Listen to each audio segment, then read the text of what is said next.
हमको काम से खेसारी सर का लालच नहीं है, नहीं दे, हमको जरूरत नहीं है खेसारी सर का काम देने।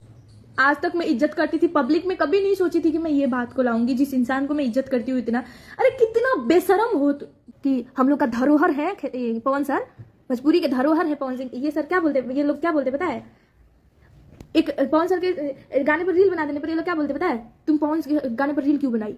इस वीडियो को पूरे लास्ट में देखेंगे उससे पहले बता दें ताकि आप सबको बहुत बेहतर तरीके से समझ आ सके, क्योंकि लाइव देखोगे तो 36 मिनट का लाइव है, आधा घंटा प्लस हो जाएगा, समझ नहीं आएगा। तो चलो इस वीडियो को पूरा देख लेते हैं। उससे पहले चैनल को सब्सक्राइब जरूर करना ऐसे ही अपडेट्स के लिए। क्या है ये सौम्या पोखरेल की, से बताने की जरूरत नहीं है कि साई लाल यादव का टैटू बनवाकर जितना फेमस नहीं हुई, इतना ये बोल दी कि हम पवन सिंह को नहीं जानते हैं।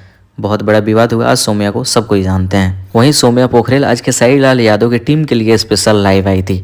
बहुत चीज़ों पे बात हुआ कि साई लाल यादव का एक यूट्यूबर है महेश पांडे, उसको तो सुअर बोल रही है।